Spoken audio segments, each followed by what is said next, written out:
السلام علیکم، good morning history anchors. میرے سفروں کے ایک طویل عرصے کی مسافرتوں کی ایک اور کہانی لے کر آپ کے سامنے حاضر ہوں، اور یہ کہانی ہے اہرام مصر کی۔ ہماری ماڈرن ہسٹری کے اندر اہرام مصر اور قدیم ہسٹری کے اندر بھی اہرام مصر ایک ایسی مسٹری رہا ہے کہ جس کے بارے میں میرے خیال میں جس بلڈنگ کے بارے میں جتنی ریسرچ اہرام مصر کے بارے میں کی گئی ہے شاید دنیا میں کسی اور بلڈنگ کے بارے میں نہیں کی گئی۔ بلڈنگز کے بارے میں بہت کم اختلاف ہوتا ہے، بڑا کلیئر ہوتا ہے کس نے بنائی، کب بنائی اور اس کا کیا مقصد تھا۔ کوئی بھی دنیا کی بلڈنگ لے لے، لیکن اہرام مصر کے بارے میں یہ جو تینوں سوالات ہیں،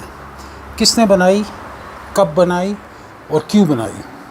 تمام تر دنیا کی research, Egyptologist, archaeologist, historian, religious scholar, سب نے اس پہ بہت کام کیا، لیکن ابھی تک کوئی کلیئر آنسر اس کے بارے میں، کوئی کلیئر تھیوری، ایک ایسی تھیوری جو سب کو ایکسیپٹڈ ہو، وہ ایمرج ہو کے سامنے نہیں آئی۔ بینگ این ایکسپلورر، ایک معمولی سا تاریخ کا طالب علم، محقق، مہم جو، میرے ذہن میں بھی ہمیشہ سے یہ ایک بہت زیادہ ایک سوال تھا، ایک ہمیشہ سے ایک فینٹیسی تھی کہ میں ان کے بارے میں ایکسپلور کروں، ان کے بارے میں جانوں، اور میں بہت ریلیٹیولی ینگ ایج سے ان کے بارے میں پڑھتا رہا، مختلف تھیوریز کہ یہ کیوں بنے، کب بنے۔ بہت سال پہلے جب میں پہلی دفعہ ایجپٹ گیا اور اس سفر میں میرا بیٹا بھی میرے ساتھ تھا، یہی سارے سوال میرے ذہن میں ابل رہے تھے۔ جب ہم ایجپٹ پہنچے اور ہم کائرو میں لینڈ کیا تو اس وقت جو سب سے مشہور ایجپٹولوجسٹ ہیں اس وقت بھی،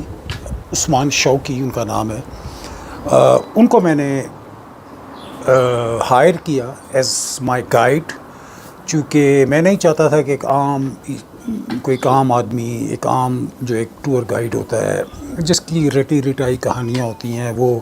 مجھے اپنی کہانیاں سنا کر اپنا بھی وقت اور میرا بھی وقت جو ہے وہ برباد کرے۔ تو عثمان شوقی جو آپ نے میرے جو ریسنٹلی ایجپٹ کے ویلاگ ہیں، وہ موزس سپلٹ دا سی وغیرہ میں اور secrets of the sacred valley میں ان کو میرے ساتھ دیکھا ہے۔ یہ پی ایچ ڈی ایجپٹولوجی ہیں، بہت بڑی اتھارٹی ہیں ایجپٹولوجی کے اوپر بھی، ابھی بھی ہیں، میرے اچھے دوست ہیں اور مجھے ابھی بھی گائیڈ کرتے رہتے ہیں ایجپٹولوجی کے بارے میں۔ معاف کیجیے گا۔ بہرحال جب ہم ایجپٹ پہنچے تو میں نے عثمان شوقی سے کہا کہ میں نے ایجپٹ کے بارے میں ساری تھیوریاں پڑھی ہیں، سنی ہیں، اور اہرام مصر کے بارے میں، لیکن میرا دل کسی سے مطمئن نہیں ہے۔ میں کسی ایک ایسے ایجپٹولوجسٹ سے ملنا چاہتا ہوں جو میرے اس دماغ کو، میرا جو ایک کھوجی دماغ ہے، میرا جو ایک بہت زیادہ انکوزیٹو دماغ ہے، اس کو وہ مطمئن کر سکے ایک ایسا جواب دے کر جس جواب کا میں متلاشی ہوں۔ انہوں نے مجھے کہا کہ تمہارے ذہن میں کون ایسا انسان ہے؟ تو میں نے کہا میرے ذہن میں جتنا میں نے پچھلے کچھ عرصے میں اہرام مصر پر ریسرچ کی ہے، ایک ہی ایسا شخص ہے جو کہ میرے خیال میں میرے اس تجسس کو مطمئن کر سکتا ہے، اور ان کا نام ہے حکیم العیان۔ حکیم العیان جو ہیں یہ ایک بہت ہی مشہور، میرے خیال میں سب سے مشہور ایجپٹولوجسٹ، اور خاص طور پہ اہرام مصر پر سب سے بڑی اتھارٹی تھے، اب ان کا انتقال ہو چکا ہے۔ عثمان شوقی میری بات سن کر تھوڑی سوچ میں چلا گیا اور اس نے کہا کہ حکیم صاحب جو ہیں وہ خاصے ضعیف ہو چکے ہیں اب، لیکن میں کوشش کرتا ہوں کہ ان سے آپ کی ملاقات ہو سکے۔ خیر ایک آدھ دن ہم ویسے ہی ایجپٹ میں ادھر ادھر پھرتے رہے، خانہ خلیل اور جامع ازہر وغیرہ، تو اگلے دن مجھے عثمان شوقی نے کہا کہ میں نے حکیم العیان سے بات کی ہے، اور انہیں یہ بات سن کر بڑی ایک خوش ہوئے کہ ایک انسان جو کہ پیشے کے لحاظ سے ہارٹ سرجن ہے اور اس کا شوق ہے قدامت کو کھوجنا، ہسٹری کو تلاش کرنا، تو وہ آپ سے ملنے کو تیار ہے۔ تو کل ہم صبح ان کے گھر جائیں گے۔ میں بہت ایکسائٹیڈ، بہت خوش، آپ اندازہ کر سکتے ہیں۔ حکیم العیان میرے ہیروز میں سے ہیں، انہوں نے آکسفورڈ سے آرکیولوجی کی ڈگری بھی لی ہوئی تھی، اور اس کے علاوہ ان کا ذاتی جو ایک تجسس ہے اور ذاتی جو ان کی ریسرچ ہے اہرام کے بارے میں اور جنرلی ایجپٹ کے بارے میں، وہ باکمال ہے۔ آپ ان کو گوگل کر کے دیکھ بھی سکتے ہیں۔ پھر اگلے دن مقررہ وقت پر ہم حکیم العیان صاحب کے گھر پہنچے تو ایک چھوٹا سا گھر تھا سکرا کے اندر، اور وہ اپنے صحن کے اندر ایک چرپائی ڈال کر ایک درخت کے نیچے لیٹے ہوئے تھے۔ اس وقت وہ خاصے ضعیف ہو چکے تھے، غالباً 82-83 سال ان کی عمر تھی، نظر بینائی ان کی تقریباً ختم ہو چکی تھی۔ عثمان نے میرا تعارف کرایا، بہت خوبصورت انگریزی بولتے تھے، چونکہ میں نے جیسے بتایا آکسفورڈ کے پڑھے ہوئے تھے۔ تو وہ اٹھ کے بیٹھے، ہم ان سے ملے، ان کے سامنے کرسی ڈال کے بیٹھ گئے، تو کچھ دیر تو خاموشی رہی، پھر عثمان نے مجھے اشارہ کیا بولو، تو میں نے ان کے تھوڑا سا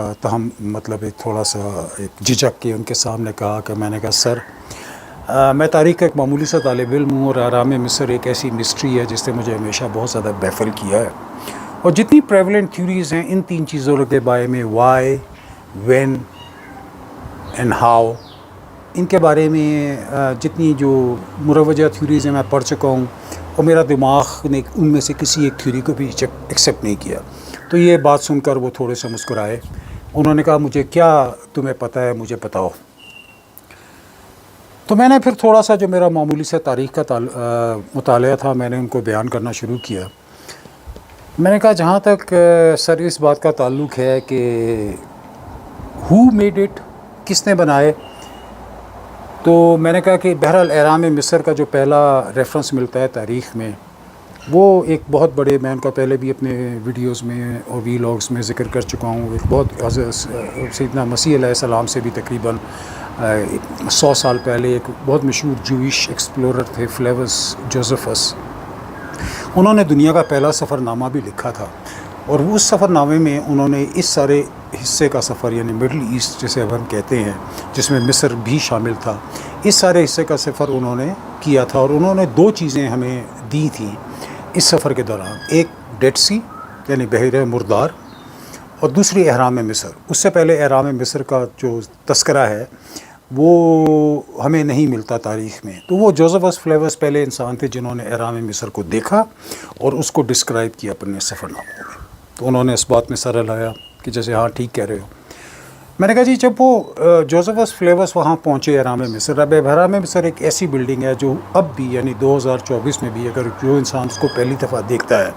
تو وہ ششدر رہ جاتا ہے اس کو دیکھ کے، اس کی انارمٹی دیکھ کے، وہ کتنا بڑا ہے اور کتنا شاندار ہے اور کتنا وہ اوور ویلمنگ ہے۔ تو آج سے آپ سمجھیں کہ 2100 یا 2200 سال پہلے ایک آدمی جو کہ میلوں صحراؤں میں سفر کر کے وہاں پہنچا، اور اس وقت یعنی کہ آج سے 2000 سال سے پہلے یہ جو اہرام مصر تھے یہ اس سے زیادہ خوبصورت تھے، چونکہ ان کے ہر طرف جو تھا وہ ایک لائم سٹون چونا تھا، اور اس کی جو اوپر کی جو وہ ایک ہے بالکل ایپیکس ہے، چوٹی ہے، اس کے اوپر سونا لگا ہوا تھا۔ تو وہ سونوں کی جب سورج کی کرنیں اس کیپ کے اوپر، سونے کی کیپ پہ پڑتی تھی تو اس کی جگمگاہٹ جو تھی وہ دور دور سے نظر آتی تھی، اور وہ چونا جو تھا اس کی بھی چمک جو تھی وہ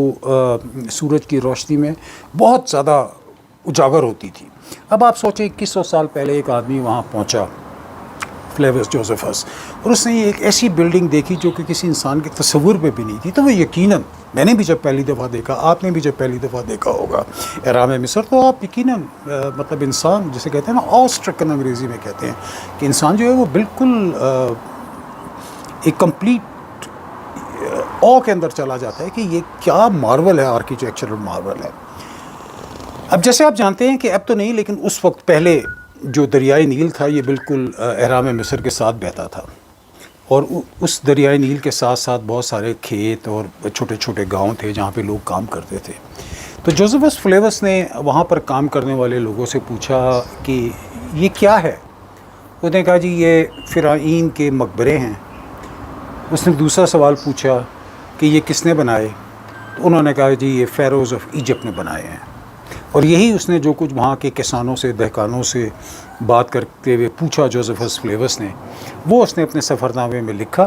کہ یہ فرعون مصر کے مقبرے ہیں، اور یہ فرعون مصر نے یا فیروز آف ایجپٹ نے بنائے ہیں۔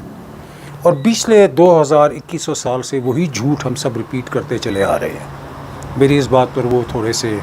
میرے خیال میں بڑی عاجزی سے میں کہتا ہوں کہ شاید وہ تھوڑے سے متاثر ہوئے اور تھوڑا سا وہ سیدھا ہو کے بیٹھ گئے۔ دوسرا انہوں نے کہا کہ اچھا، بڑا انہوں نے یعنی معنی خیز اس میں کہا، تو انہوں نے کہا کہ پھر دوسرا سوال انہوں نے کہا کہ چلو یہ تو ہو گیا وین، اگلا یہ بتاؤ کہ ہاؤ، تمہارے خیال میں یہ کس طرح بنے؟ میں نے کہا جی جو میری ایک ادنا سی ریسرچ ہے کہ ایک یعنی کہ اگر آپ دیکھیں اہرام مصر کو، جو نچلے لیول کے بلاکس ہیں ان میں سے ایک ایک کا وزن، بعض کا وزن 10 ٹن کے قریب بھی ہے. اس کے بعد آپ جیسے اوپر چلتے چلے جائیں تو وہ 10، 8، 6، 2.5، 3 اور پھر 1.5 ٹن. تو کل جو لمبائی ہے یعنی کہ جو اس کی اہرام مصر کی وہ تقریباً 140-145 میٹر ہے. میں نے کہا جی آج بھی ایسی کوئی دنیا میں کرین نہیں ہے جو 2.5 ٹن کا بلاک آف پتھر اٹھا کر 140 میٹر اوپر لے جائے اور ان کو ایک دوسرے کے اوپر اتنی پریسیژن سے رکھے کہ آپ ان کے درمیان ایک کاغذ کا ٹکڑا بھی نہیں ڈال سکتے. میں نے کہا جب بھی یہ بنے تھے، مجھے نہیں پتا کب بنے تھے، لیکن اتنے ہزار سالوں میں سینکڑوں زلزلے آئے ہوں گے، سینکڑوں دفعہ صحرائی طوفان آئے ہوں گے، سینکڑوں دفعہ دریائے نیل میں طغیانی آئی ہوگی، لیکن اس کا ایک بلاک بھی 1 سینٹی میٹر ادھر سے ادھر نہیں ہلا. میں نے کہا یہ آرکیٹیکچرل نالج جو ہے، میرا نہیں خیال کہ یہ فرعین مصر کے پاس تھی یا اس زمانے کے جو بھی لوگ تھے ان کے پاس اتنی ایڈوانس نالج تھی. اس پہ وہ تھوڑا سا اور متاثر ہوئے اور تھوڑا سا اور سیدھا ہو کے بیٹھے. اور تیسرا میں نے کہا اس کا جو جہاں تک پرپس کا تعلق ہے، یہ کیوں بنے، تو اس کے بارے میں جتنی پریولنٹ تھیوریز آج کل کے scientist, archaeologist, historian, religious historians نے دی ہے، ان میں سے بھی میں ذاتی طور پر کسی کو ایکسیپٹ نہیں کرتا. یہ میں جلدی سے آپ کو چند گنوا دیتا ہوں. ایک ہے کہ جی یہ ایلینس نے بنائے تھے، کہ جب ایلینس کی شپ آتی تھی تو ان کے لیے کسی طرح کا ایک لینڈنگ مارک ہوتے تھے کہ جی یہاں سے یہاں پر، جس طرح آج کل کے ایئرپورٹس پہ لینڈنگ مارکس ہوتے ہیں. میں نے کہا اس لینڈنگ مارکس کے لیے اتنا بڑا اسٹرکچر بنانا ایک کمپلیٹ نان سینسیکل بات ہے. دوسرا ایک میں نے کہا جی تھیوری پیش کی گئی کہ یہ گندم کے جو تھے وہ گودام تھے. اس پہ وہ بھی ہنس پڑے، میں بھی ہنس پڑا، کیونکہ سب سے ریڈیکولس تھیوری ہے. گندم کے گودام اس زمانے کے مصر میں جو آپ لوگ گئے ہیں آپ نے دیکھے ہیں، گندم کے گودام ایسے نہیں ہوتے تھے. حضرت یوسف علیہ السلام نے بنائے تھے، موجود ہیں، اور وہ سلنڈریکل ہوتے تھے، جس طرح ایک چمنی ہوتی ہے اس کے اندر ہوتے تھے. میں نے کہا تیسرا یہ تھا کہ جی کسی قسم کا کوئی انرجی وارٹیکس تھا جو کہ انرجی کریٹ کرتا تھا. چوتھا یہی کہ جی یہ جو فرعین مصر تھے اس زمانے کے، کوفو، چیپٹ جو بادشاہ تھے ارلی فیروز کی ڈائنیسٹی کے، انہوں نے اپنے یہ مقبروں کے لیے بنائے تھے. تو یہ ان میں سے کوئی صحیح نہیں ہے، ان میں سے کوئی بھی تھیوری میرے دل کو نہیں چھوتی. تو انہوں نے مجھ سے سوال کیا کہ یہ جو تھیوری ہے کہ یہ فرعین مصر کے مزارات نہیں ہیں، اس کے بارے میں تم کیوں اتنے نیگیٹو ہو، یا تمہارا کیا خیال ہے کہ یہ تھیوری کیوں نہیں ایکسیپٹیبل؟ تو میں نے کہا جہاں تک سر میرا تعلق ہے کہ یہ میرے خیال میں کہ اہرام مصر جب یہاں پہ فیروز حکومت کرتے تھے، فیروز کی ڈائنیسٹی تھی، تو یقیناً انہوں نے جب یہ اہرام مصر کو دیکھا تو ہر انسان اس سے متاثر ہوتا ہے، وہ بھی اس سے متاثر ہوئے، اور اس کے بعد انہوں نے ان کو کاپی کرنے کی کوشش کی. انہوں نے نہیں، جتنے بھی یہاں سے ٹریڈ کاروان گزرتے تھے ان کو دیکھتے تھے، ان کے آرکیٹیکچرل مارور دیکھتے تھے، جہاں جہاں وہ جاتے تھے وہ لوگوں کو بتاتے تھے ایسی شاندار بلڈنگ ہے. تو ساری دنیا میں نے کہا انڈونیشیا میں ہیں پیرامڈس، میکسیکو میں ہیں پیرامڈس، انڈیا میں ہیں پیرامڈس، اور مصر میں بھی یہ جو گریٹ پیرامڈ آف گزا سے اگر جب آپ جائیں وہاں پہ تھوڑا آگے جائیں تو وہاں پہ بہت سارے اور پیرامڈز ہیں جو کہ ان پیرامڈ سے ایک تو اسٹرکچر میں مختلف ہیں، اور دوسرا ان سے کئی ہزار سال کم عمر ہونے کے باوجود ان میں ایک ڈکے شروع ہو گیا ہے، وہ گرنا شروع ہو گئے ہیں، بہت سارے گر چکے ہیں، بہت سارے گر رہے ہیں. میں نے کہا جی وہ یقیناً ان فیروز نے، ان فرعین مصر نے اپنی مدفن کے لیے، اپنے مقبروں کے لیے جو تھے وہ یقیناً بنائے تھے، ان کو کاپی کرتے ہوئے، چونکہ یہ اتنی شاندار بلڈنگ تھی. لیکن یہ جو گریٹ پیرامڈز آف گزا ہیں، یہ ڈیفینیٹلی دے ور ناٹ ٹومز، یہ مزارہ، یہ مطلب جائے مدفن نہیں تھا فیروز کا. میری اتنی بات سن کر انہوں نے کہا کہ تھوڑی دیر چپ رہے، اتنی دیر میں چائے وغیرہ بھی آ گئی تو میں چائے پینے لگا. تھوڑی دیر سوچ کے مجھے انہوں نے کہا کہ تمہاری تینوں باتیں ٹھیک ہیں، نہ یہ فرعین نے بنائے، نہ یہ 4000 سال پہلے بنے، اور نہ یہ مقبرے ہیں. تو ان کی یہ بات میرے لیے بہت ایک انکریجمنٹ تھی کہ میری جو کچھ سالوں کی ریسرچ تھی وہ شاید صحیح سمت میں تھی. تو میں نے کہا جی پھر میں اسی لیے آپ کے پاس حاضر ہوا ہوں کہ میں کچھ آپ سے سیکھ سکوں اور آگے لوگوں کو بتا سکوں، کیونکہ فالس انفارمیشن اس قدر ہے دنیا میں کہ جو جس کا مرضی کسی چیز کے بارے میں کچھ بھی لکھ دیتا ہے، بول دیتا ہے۔ انہوں نے ایک دم عثمان شوقی جو میرے ساتھ بیٹھے ہوئے تھے ان کی طرف منہ کیا۔ اب ان کو اندازہ نہیں تھا کہ میں عربی بول بھی سکتا ہوں اور سمجھ بھی سکتا ہوں۔ انہوں نے عثمان شوقی کو عربی میں کہا کہ یہ جو ڈاکٹر ہے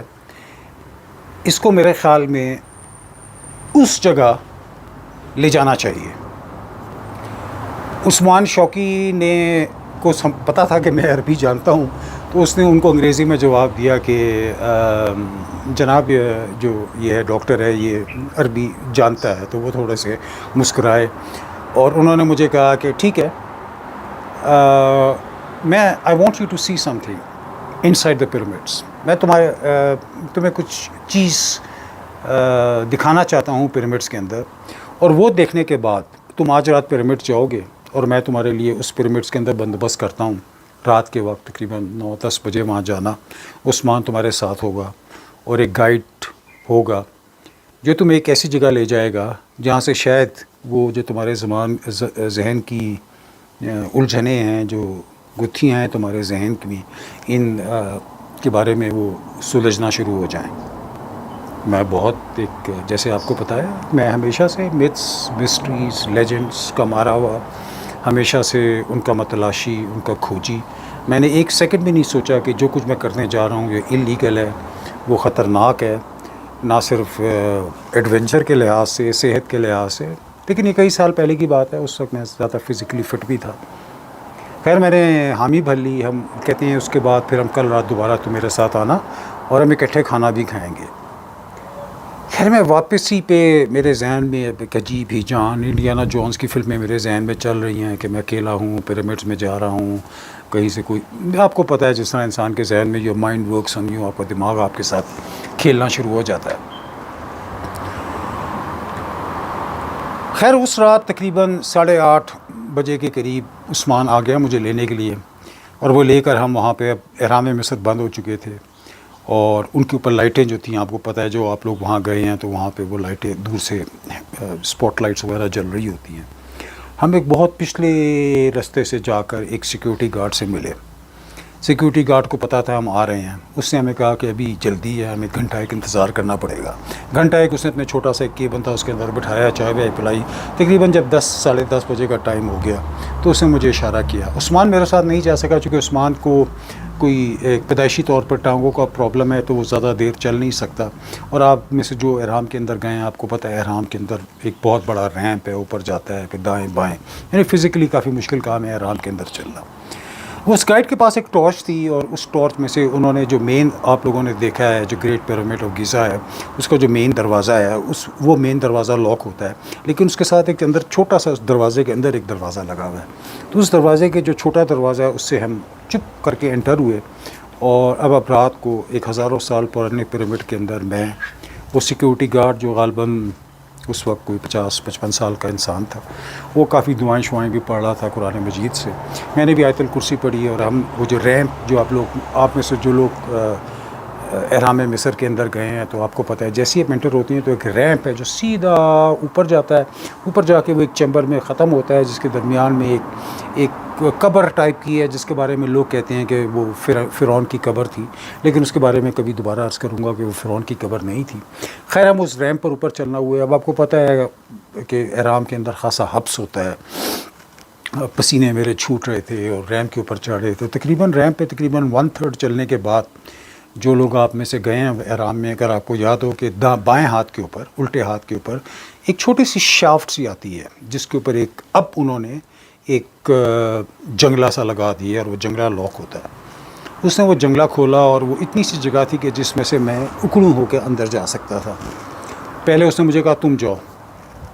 اب آپ اندازہ کریں کہ رات کا وقت، میں نے کہا یہ مجھے ڈال کے پیچھے بند کرتے ہیں، لیکن بہرحال آپ کو پتہ ہے ایکسپیڈیشن، اگر ایکسپلوریشن کرنی ہے تو آپ کو رسک لینا ہوتا ہے۔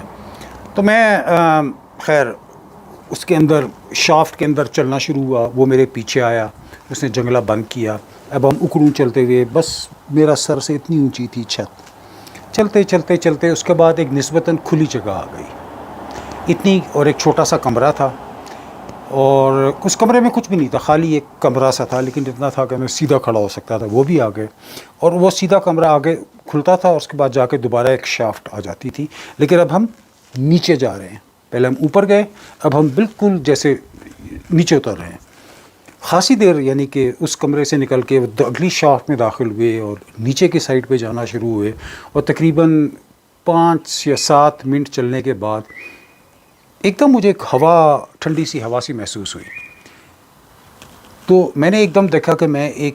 کھلی سی جگہ, خاصا بڑا, یعنی کہ میں ڈسکرائب نہیں کر سکتا, جتنا بڑا آپ سمجھیں کہ 50-60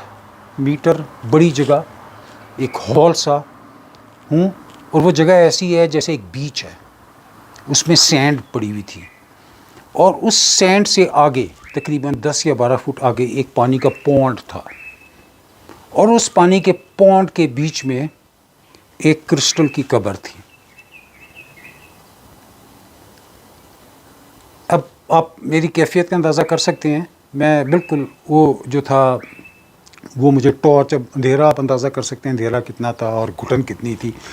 پسینوں میں شرابور. اس نے مجھے وہ ٹارچ سے وہ کرسٹل کی قبر اور وہ جو پانی کا پونڈ تھا وہ دکھایا.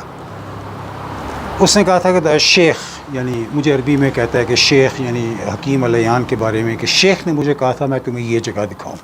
تو اب میں یعنی کہ بالکل کمپلیٹلی میرے تو وہم و گمان بھی نہیں تھا کہ پیرامڈس کے اندر ایسی کوئی جگہ ایگزسٹ کرتی ہے, اور بمشکل میں اس جگہ کو دیکھ پایا. تو اس نے مجھے کہا واپس چلیں, لیٹس گو بیک. میں ابھی اس جگہ کا تاثر بھی پورا نہیں لے سکا, میں نے کچھ اس کو ریکویسٹ کی, لیکن اس نے کہا نہیں, اگر پکڑے گئے تو بہت لمبا مسئلہ ہوگا. میری تو خیر نوکری اور جیل اور جو بھی, تو بس دا شیخ چاہتا تھا کہ میں تمہیں یہ جگہ دکھاؤں, یہ دیکھ لو, یہ ایک بڑا سا کمرہ ہے جو ایک بیچ کی طرح لگتا ہے, جس کے ہر طرف سینڈ ہے, بیچ میں ایک پانی کا پونڈ ہے, اور پانی کے پونڈ کے بیچ میں ایک کرسٹل کی قبر ہے. خیر میں اس کا شکریہ ادا کیا, اور ہم اسی رستے سے ہوتے ہوئے شافٹ سے اوپر, پھر وہ کمرے سے دوبارہ شافٹ سے ہوتے ہوئے ہم واپس باہر نکل آئے. باہر عثمان میرا منتظر تھا, اور اس نے مجھے واپس ہوٹل ٹھہرا. اس نے کہا کہ کل ہم دوبارہ شام کو حکیم صاحب کے پاس جائیں گے, اور انہوں نے ہمیں کھانے پہ بھی مدعو کیا. تو شام کو خیر ہم حکیم صاحب کے پاس پہنچے تو وہ ہمارے منتظر تھے. تو بڑے معنی خیز انداز میں مسکرائے اور کہا کہ کیا دیکھا. میں نے کہا جی وہی جو آپ دکھانا چاہتے تھے, کہ وہ شافٹ جو ہے وہ زمین کے نیچے, اور نیچے ایک پانی پونڈ جس کے گرد سینڈ, اور اس کے بیچ میں کرسٹل کی قبر. تو کہتے ہیں کیا سمجھے. میں نے کہا جی کچھ بھی نہیں سمجھا, میری تو عقل میں سے بالاتر ہے کہ آپ کیا اس کو دکھانا چاہتے تھے. تو انہوں نے اس بات میں سر ہلایا. انہوں نے کہا کہ میری پیدائش, اور جو آپ لوگ میں سے مصر گئے ہوئے ہیں ان کو پتہ ہے جہاں راہ میں مصر ہیں اس کے آس پاس ایک پوری آبادی ہے, قدیمی محلہ قاہرہ کا. تو کہتے ہیں میری پیدائش اسی محلے میں ہوئی تھی, غالباً 1920-22 اس طرح. اور کہتے ہیں کہ ہم لوگ کہتے ہیں اس زمانے میں احرام مصر جب ہم چھوٹے تھے, یعنی کہ 1930-31 میں, اور کہتا ہے کہ احرام مصر اس وقت کھلے ہوا کرتے تھے, اور ہم اس کے اندر جب ان کے اندر کھیلا کرتے تھے چھپن چھپائی, اور ہمیں اس کے اندر کے راستے پتہ تھے. تو کہتے ہیں ایک دن اسی طرح ہم چھپن چھپائی کھیل رہے تھے, اور میں اور میرا ایک دوست کہتے ہیں جو انتقال کر چکا ہے, ہم اسی طرح گئے, اور اس جس شافٹ سے تم گئے ہو اس شافٹ سے اندر اترے, پھر اس کمرے میں گئے. اور کہتے ہیں اس وقت جو دوسری شافٹ تھی جو پانی میں نیچے اس جگہ بیچ ٹائپ کی جگہ پر جاتی تھی, اس کے اندر ریت بھری ہوئی تھی. کہتے ہیں میرا شروع سے دماغ جو تھا وہ بڑا تمہاری طرح کھوجی تھا, تو ہم نے وہ جگہ کو مارک کر لیا کہ یہاں کوئی جگہ جاتی ہے, اس کو ایکسپلور کرنا چاہیے. اس وقت ان کی عمر غالباً 10 یا 12 سال اس طرح. تو کہتے ہیں کہ اگلے دن ہم وہاں گئے دوبارہ, اور ہم نے وہ جو دوسری شافٹ تھی جو زمین کے نیچے جاتی ہے اس کو مٹی اس میں سے ریت نکالی, اور اس میں سے ہوتے ہوئے اس جگہ پہنچ گئے جہاں تم پہنچے تھے, جہاں پر ایک بیچ ٹائپ کی جگہ ہے جس کے بیچ میں ایک پانی کا پونڈ ہے, اور پانی کے پونچ میں ایک کرسٹل کی قبر ہے. میں نے کہا جی میں بالکل اپنی آنکھوں سے دیکھ کر آیا ہوں. اور یہ جو تصویر آپ دیکھ رہے ہیں یہ اسی ایک اس زمانے میں بڑا ایک بیسک سا کیمرہ سا ہوتا تھا، اور اس رات کے اندھیرے میں یہ بیسٹ پکچر تھی جو لی جا سکتی تھی، جو یہ آپ ابھی دیکھ رہے ہیں۔ کہتے ہیں بالکل یہ ایسا ہی ہے 1930 سے لے کر اور اب تک، صرف ایک فرق ہوا ہے اتنے سالوں میں، وہ فرق یہ ہے کہ جو میں نے اپنی آنکھوں سے دیکھا کہ اس وقت اس قبر کے اندر ایک کتاب رکھی ہوئی تھی، ایک قدیم کتاب چمڑے کی بنی ہوئی، اور کہتے ہیں کہ ہم نے یہ خود کہتے ہیں میں اس کا چشمدید گواہ ہوں، میرا دوست جو فوت ہو گیا وہ اس کا چشمدید گواہ ہے، اور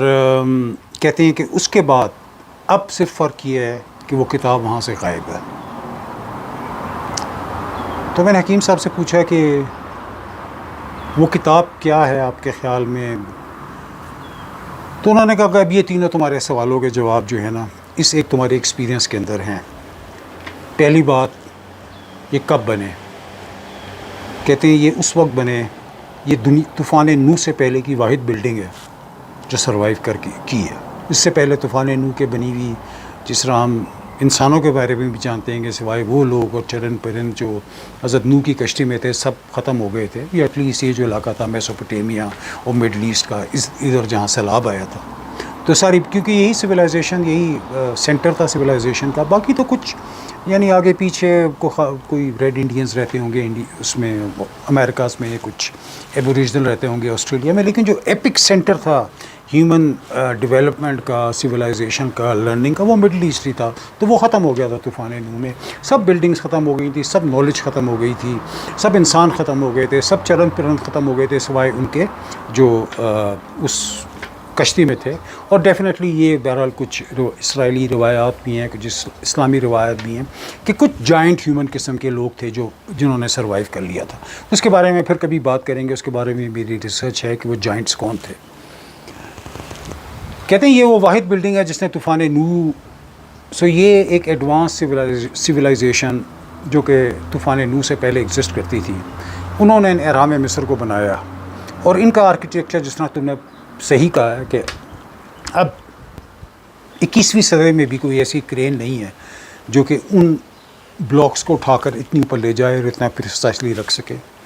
ہزاروں زلزلوں کو سہ سکے، ہیومن وینڈلزم کو سہ سکے۔ پہلے لوگ اس کے اندر جاتے تھے، بم پھاڑتے تھے کہ جی کسی کوئی شافٹ کھولنے کے لیے خزانوں کی تلاش کے اندر، اور وہی ریتیلے طوفان اور ہر چیز کو اس نے سہا، اور انہوں نے کہا کہ یہ بہت عنقریب ہیومن آرکیولوجسٹ کو پتہ چلا ہے کہ اس کا جو کمال ہے آرکیٹیکچر کا وہ یہ ہے کہ دیواریں اس طرح بنائی گئی ہیں اینگل سے، شاید 62.5 ڈگری، کہ جب زلزلہ آتا ہے تو دیواریں ایک دوسرے پہ گرتی ہیں، اس لیے آج کل منہدم نہیں ہوا۔ تو یہ پہلی بات کہ یہ طوفان نوح سے پہلے کی واحد بلڈنگ ہے جو سروائیو کیا۔ حضرت نوح سے پہلے کی کوئی ایک ایڈوانس سویلائزیشن تھی جس نے اس کو تعمیر کیا، اور اس کا مقصد یہ تھا کہ اس زمانے کی کوئی ایسی نالج تھی جو وہ چاہتے تھے کہ اگلی جنریشن تک پہنچ جائے۔ وہ نالج اس کتاب میں تھی۔ کہتے ہیں کہ اس کے بعد 1940 کے قریب ایک کوئی ایجپشن آرکیولوجسٹ تھے، غالباً سلیم نام تھا ان کا، انہوں نے مین جو اس کا آرکیولوجی کا ورک یہ حکیم صاحب مجھے بتا رہے ہیں شروع کیا، اور اس کے بعد سے پھر ایک دم یعنی کہ ایک مخصوص طبقہ یعنی امریکن بیسڈ، ایجپشن بیسڈ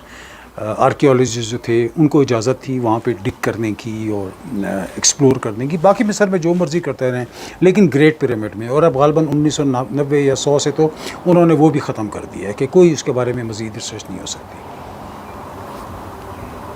تو طوفان نوح سے پہلے کی واحد سروائیونگ بلڈنگ اس زمانے کی سویلائزیشن کی بنائی ہوئی،